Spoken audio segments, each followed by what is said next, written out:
Once upon a time, bring it down, before the slave ships crossed the Atlantic and plundered that great continent we call Africa, there was a king.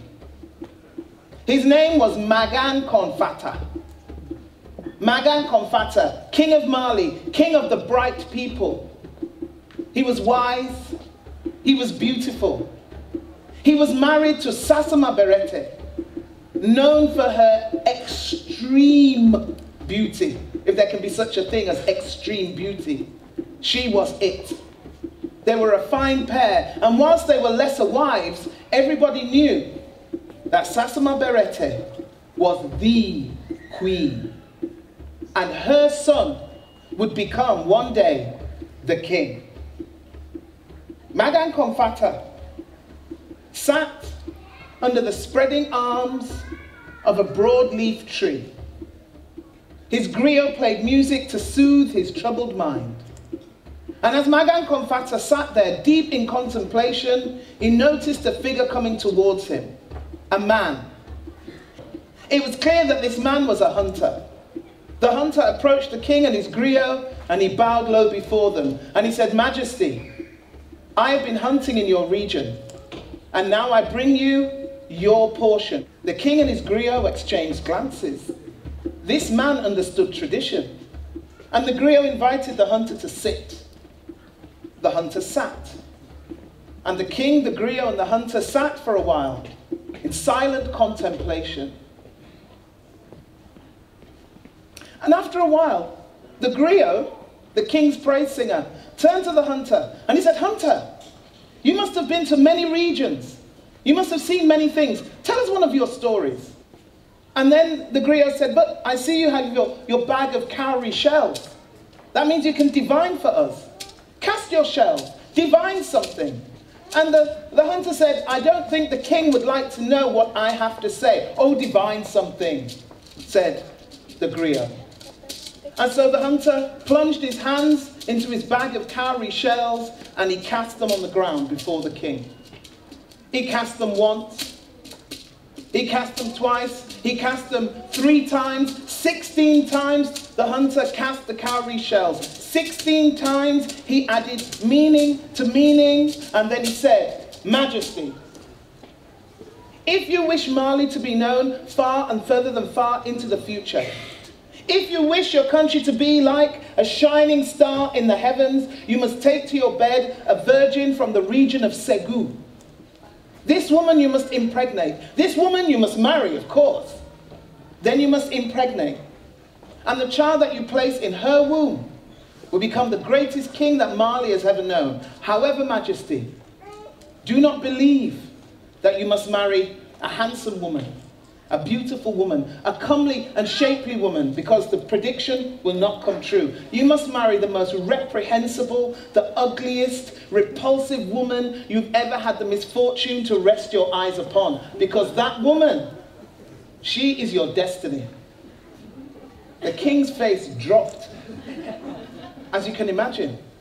And he looked at his griot, and his griot, seeing the consternation on the king's face, said, "Majesty, remember, this silk cotton tree under which we sit came from a small and twisted seed.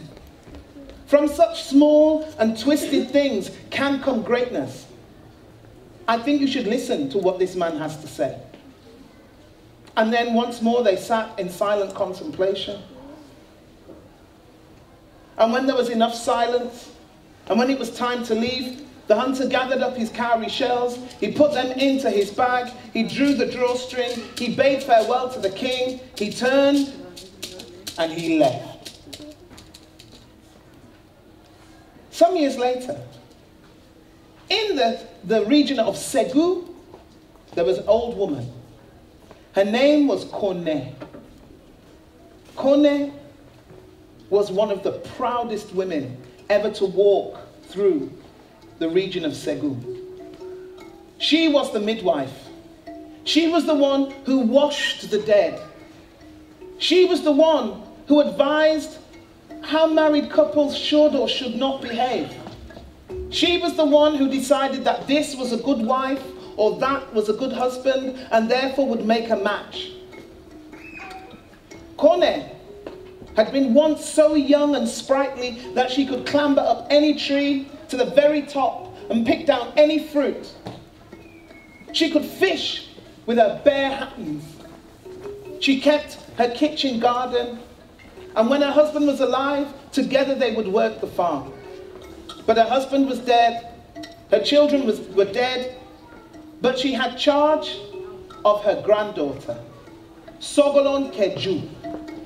Sogolon Keju was known to everybody as the Buffalo Woman. Why? Because she had a huge hump on her back. The people of the village were afraid of Sogolon Keju because her eyes rolled independently in her head. Her skin was dark, but not dark and polished and beautiful, no. It was dark and rough and lumpy and bumpy. She stumbled and tripped her way through the village. The people were so repulsed by her that they insisted that she cover her face with a kerchief. And Kone was able to take care of Sogolon until she became old and her fingers became twisted and her body became bent and ached and she couldn't climb those trees and she couldn't catch those fish. And when it became clear she could no longer take care of herself, she demanded, as was expected, Jaka. Jaka, the giving of alms to those less fortunate than oneself. And at first the people in the village, they remembered their responsibilities. They would come to her house, they would give her fish, the hunters would give her meat, the women would plunder their own kitchen gardens and fill her calabash with vegetables. But people being what they are, they would forget. But as the days, the weeks, the months passed, Kone became nothing but a distant memory to the people of that village. And many a night she went to bed with hunger, chewing and tearing at her belly. And this tearing and chewing made her so angry. Why should she suffer because of their neglect? She decided, because they had forgotten her, she could stay there no longer. She decided to leave and take her granddaughter with her. But before she left, she uttered a terrible malediction. She stood in the center of the village and she said, "People of Segu, you have forgotten yourselves. Therefore I will leave this place. I will take my wronged granddaughter with me. But before I go, I curse you. I curse each and every one of you. I curse you. I curse this place. May the sky never cry rain. May the earth never yield food. May the waters become stagnant and rank. May your fields dry up. May men's seed dry up in their ball bags. May women who are now pregnant suffer and strain in the agony of labor. And may your children never bring you joy." And with that, she left. Kone took her granddaughter, her few possessions, she wrapped them in a cloth, put the cloth in a basket, put the basket on her head, leading Sogolon behind. Sogolon, stumbling, tripping, limping, they left that place. Deep, deep, deep into the heart of the forest they went. And that's where they lived. She survived on roots and berries, but her belly was still empty. And in that empty belly there grew deep, deep resentment. Hatred almost for the place she had called home. And rather than allow that hatred and that resentment to destroy her, she took that hatred and that resentment and she transformed it. She drew it from her body and she shaped it into a huge buffalo. And she sent that buffalo into the forest. The curse was taking hold in Segu. The sky did not cry rain, The crops did dry up. The waters did become stagnant. Dead fish floated on the surface. Men became sterile. Women who were already pregnant screamed in agony. And the children just cried and cried and cried. There was no singing. There was no playing. It was hellish. At least they thought the hunters could go off into the forest and bring meat, but no. Because they were met with a great buffalo, a manifestation of Kone's rage. Soon the chief of that village said, anyone who can kill that buffalo will receive gold and the most beautiful woman in the village as a wife. Many men tried, many men died. On the opposite side of the forest, in the kingdom of Manding, there were two brothers, Kirama and Kankajan, young, strong, virile youth. They were hunters also. And they'd heard about this challenge. They'd heard there was a great buffalo in the forest of Segu, destroying hunters. And because they liked adventure, and because they liked a challenge, they went to their father. And they said to their father, Father, do we have your permission to go and kill this buffalo? Of course, he said. You have my blessing, but what of your teacher? So they went to meet their teacher, to discuss it with him. He wore a long green smock shirt, covered in cowrie shells, with small pockets, filled with talismans. And they told him of their intention. He took out his cowrie shells, and then he said, yes, you should go. You should go and kill the buffalo, because you will kill the buffalo, because you will be successful. But do not think for one moment that your skill, your stealth, or your dexterity as hunters will help you to succeed. This creature can only be killed with kindness, respect, compassion. And when you succeed, they will offer you the most beautiful woman. Reject her. Do not bring me a beautiful woman. Bring me the most misshapen, the most broken, most repulsive, repugnant woman your eyes have ever had the misfortune to lay upon, because that woman, her destiny is beautiful. So Kiraman Kankajan thanked their teacher, and they went home and they prepared for their journey. They embraced their father, they turned and they left. They walked and they talked all the way through the forest. And because they were see, I ran away. See, I ran away. All the way through the forest they sang. They sang and they laughed and they joked about their past exploits and future victories. And as they made their way through the forest, they came to a clearing. In that clearing, there was a small house. Outside that small house, there was an old woman whose fingers were twisted and gnarled. She was gathering firewood.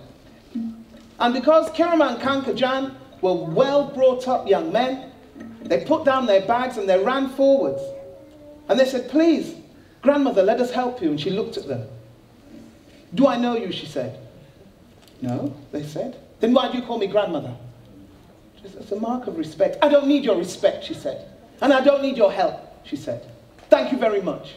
And she went back to collecting the firewood. Kiraman Kankajan didn't want to offend her any further. And so they carried on their journey until they came to Segu and they presented themselves to the chief. They told the chief of their intention. The chief said, the graveyard is full of men who came here to kill the buffalo. Do you know how many men have died? Why should you be any different? And Kankajan stepped forward and he said, because it is written, we will succeed where others have failed. Have faith. Today will be your last day of worry and concern. The buffalo will die by these hands. And there was something about their confidence that made the chief say, very well. And they were given a house to sleep in, a house for guests. And they were given chicken, the only thing that there was, the poor last chicken that had its neck wrung for these guests. It was prepared and given to them. And they knew the tradition. They knew that you must always give the leg and the thigh portion to the oldest female family member. And as they weren't with their mother, there was only one person they could go to. So they wrapped the meat in banana leaves and they went back out into the forest till they came to the clearing. And they tapped on the rattan door that the woman had made. And they said, "Grandmother, we bring you something." And she pushed out her head and she said, "Grandmother, grandmother, grandmother." "Sorry," they said. She said, "Go away, but leave the meat." Leave the meat. And so, that offering, that remembering, that ancient ritual of honoring the elders meant that an uneasy at first relationship built between Kirama, Kankajan, and Kone. Every day they would go into the forest to hunt. They were never trampled underfoot. They were never tossed on horns. Every day they would go to the fishermen and they would bring fish and they would put it in her calabash bowl. The meat that they hunted, they would put in her calabash bowl. They would go to the women and ask them to plunder their kitchen gardens, and they would bring and put vegetables in her calabash bowl. And as the days passed, that hardened heart in Kone's chest began to soften and soften and soften until one day, Kirama and Kankajan were inside that house that they'd been given as guests when they heard a tapping on the door. It was Kone. And she said, "My sons, we must talk." And she turned and she led Kirama and Kankajan out of the village to the outskirts of the village, neutral space. And then she said, "I know why you're here." And they said, "But grandmother, everybody knows why we're here." She said, "No, you don't understand. You're here to kill me." And Kirama and Kankajan, they exchanged concerned glances. "Grandmother," said Kankajan, "explain." She said, "I used to live in this same village. I was respected. I was loved. I was the midwife. I was the funeral director. I did everything that was meant to be done until I became too old to look after myself. And those people should have given me jaka, and they forgot me. They put me to the back of their minds. They forgot themselves. They forgot their culture. They forgot the traditions. I would have starved if I hadn't left that place. And I became so furious that I turned my rage into a huge buffalo. And that is the creature that exists in the forest. And I vowed I would kill every hunter that came into the forest until my heart was satisfied. And then you came. You came with your kindness. You came with your compassion. You came with your respect. And I find myself affected by your kindness. I don't want to carry on living. You've taken the shame out of my heart. I'm ready to die. On one condition, I will tell you how to kill me. You must take care of my granddaughter. She cannot survive in that place. They are too cruel. Promise me you will take care of my granddaughter, and I will give you the formula for my death. And the two brothers said, "We promise." "Are you ready to die, grandmother? Really?" She said, "Yes, and this is how." And she told them. She told them that they had to take that same kola nut that we're offering her and shape it into the form of a bullet. And then it had to be soaked overnight with rice. And then they had to leave just before sunrise and head north. They would come to a watering hole. And then she said, "I will come through the bushes on the other side of the watering hole, and I will charge at you. And you must be ready to kill me, because if you do not, I will toss you on my horns, and I will trample you under my hooves." Kirama and Kankajan did exactly as Kone had asked. Just before the sun rose, they prepared themselves. The rifle was charged with the kola nut bullet, and they set off walking. They walked and they walked and they walked, and just as the sun peeped up and said, "Good morning, I am here," there was the watering hole. And there, with a collection of bushes that Kone had mentioned, And as they approached the watering hole, through those bushes came an enormous buffalo. The horns came down and swept up. It was as though she'd been sharpening those horns every night. The hooves were like iron. She bent her head and she charged through the water. Kirama, when he saw that, went up the nearest tree and hung on for dear life. But Kankajan was brave, and he dropped to one knee, he pulled the rifle from his back, he aimed, and he shot. And the buffalo fell dead on the ground. Yeah! Said Kankajan. Meanwhile, back in the house, the old woman Kone, she tied her scarf tightly on her head. She wiped one tear from her eye. She embraced her granddaughter. She turned to the wall and she breathed her last breath. Her poor granddaughter. She stood there and watched the life drain from her grandmother. Zoo, zoo, zoo, zoo. Her eyes filled with tears. Zoo, zoo, zoo, zoo. She turned on her heels. Zoo, zoo, zoo, zoo. Stumbling and tripping. Zoo, zoo, zoo, zoo. She headed for the village. Zoo, zoo, zoo, zoo. The people were going about their business. Zoo, zoo, zoo, zoo. Fires were being lit. Zoo, zoo, zoo, zoo. Breakfast was being prepared. Zoo, zoo, zoo, zoo. The elders were in conference. Zoo, zoo, zoo, zoo. She approached them all. Zoo, zoo, zoo, zoo. From behind her kerchief. Zoo, zoo, zoo, zoo. She said, help me, please. Zoo, zoo, zoo, zoo. It's my grandmother. Zoo, zoo, zoo, zoo. She's dead.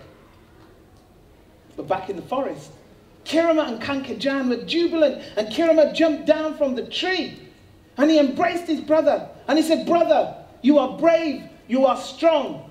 And he composed a rhythm in his honor, which we're going to play for you now. If you want to clap along, clap along. If you want to stamp along, stamp along. If you want to dance along, dance along.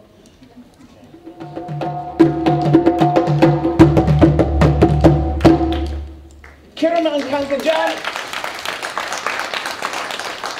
were ready to accept their prize.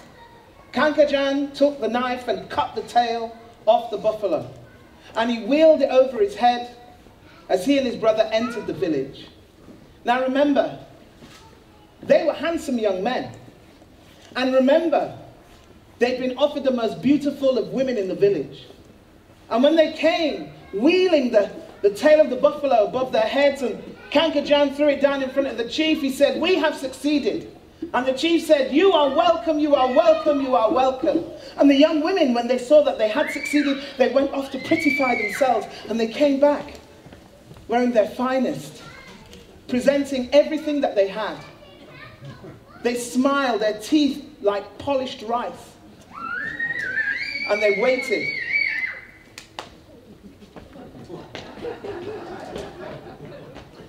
They waited until Kankajan stepped forwards and walked along the line, looking at each and every one of these beautiful women. And the women made it known that they were ready to be taken as a wife, if they were to be chosen. Kirama looked at Kankajan and they both shook their head, because the words of their teacher at the back of their mind. Do not bring me a beautiful woman. Do not bring me a comely woman. Do not bring me a shapely woman or a handsome woman. Bring me the most repugnant, reprehensible, repulsive woman you've ever had the misfortune to look upon. And even though the beautiful women were eager to be chosen as wives, Kirama stepped forward and said to the chief, sir, there's one missing. And the chief said, is there? I don't think so. No, they're all here. There's one missing, sir, said Kirama. And the chief said, no, I know all of these women. I know them by their sight. I know them by their eyes. I know them by their smiles. They're all here. And then Kankajan said, no, there is one missing. And the chief turned to his advisor and he said, is there one missing? Oh, said the chief, no. Surely not. Not that one. The one with the hump upon her back? The granddaughter of the one who just died? That one? You want that one? Oh, you're not from Segu. You must be from the kingdom of Manding, because no self-respecting man of Segu would choose a woman like that. But if that's what you want, who am I to stand in your way? And Sogolon was sent for. And she was brought before Kirama and Kankajan. And as she passed that line of beautiful women, you can just imagine the hot, spiteful words that were spat in her direction. And behind that kerchief, she wept bitter tears as she was handed over to two strangers and left the place she knew as home. Her grandmother was dead. Her home was behind her. She did not know what the future held, but she followed them. She walked and she walked and she walked until finally they came to the kingdom of Manding. Until they came to their village. Until they came to their teacher. Their teacher, whose name was Simbo Kalaba, stepped towards Sogolon Keju and tore the kerchief from her face. He said, "Lift your head, Sogolon Keju. You are more beautiful than you think. You are a woman of great power. You are a woman of great destiny. You are to be the mother of a great nation. Lift your head and dry your tears. Today is the happiest of days for you.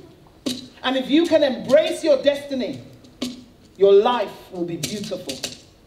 Come with me." And he took her by the hand and he led her to the river. And he removed her clothes. She'd never been naked in the presence of a man before.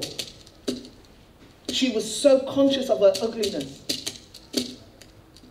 Simbo Kalaba took fresh water and he washed Sogolon Keju.